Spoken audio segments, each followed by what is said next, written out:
আসসালামু আলাইকুম। আজকের আলোচনার বিষয় হচ্ছে স্ত্রী নোটিশ গ্রহণ না করলে তালাক হবে কিনা। স্ত্রী যদি তালাকের নোটিশটা না রাখে অথবা গ্রহণ না করে সেক্ষেত্রে তালাক হবে কিনা। অর্থাৎ আপনি আপনার স্ত্রীকে তালাক দিয়েছেন, তালাক দেওয়ার পরে এটা কার্যকর হয় 3 মাসের মধ্যে। এখন আপনার স্ত্রী যদি ইচ্ছাকৃতভাবে তালাকের নোটিশ গ্রহণ না করে সেক্ষেত্রে তালাক হবে কিনা। দেখেন, নোটিশের আইন অনুযায়ী আপনাকে 2টা নোটিশ পাঠাতে হবে। কয়টা? 2টা নোটিশ পাঠাতে হবে। 1 নম্বরে পাঠাবেন স্ত্রীর নিকট, স্ত্রীর নিকট পাঠাবেন। 2 নম্বরে পাঠাবেন চেয়ারম্যান বরাবর। আপনাকে কি করতে হবে? একটা নোটিশ পাঠাতে হবে। এখন প্রশ্ন হচ্ছে, তালাকের নোটিশ আপনি পাঠাইলেন, আপনার স্ত্রী যদি গ্রহণ না করে সেক্ষেত্রে তালাক হবে কিনা। আপনি মনে করেন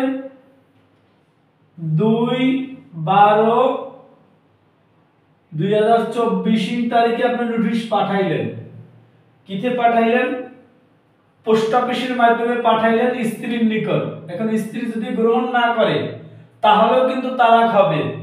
আপনি যে এই যে তালাকের নোটিশটা পাঠাইছেন, আপনার কাছে যে রিসিভ আছে, ওই রিসিভে যে সময়সীমা থাকবে, যদি আজকে নোটিশ ছাড়েন তাহলে 2/12/24 আজকে থেকে আপনার সময় গণনা শুরু হবে। 3 মাসের মধ্যে কি হয়ে যাবে?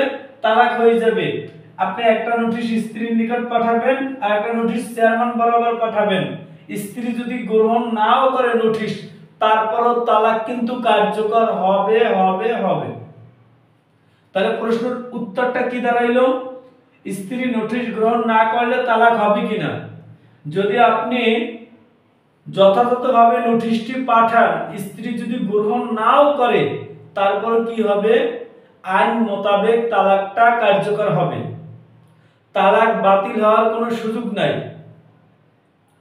আপনি যদি তালাক দিয়ে দেন, নোটিশ পাঠান, আপনার কাছে যদি প্রমাণ থাকে, আইন অনুযায়ী কি হবে?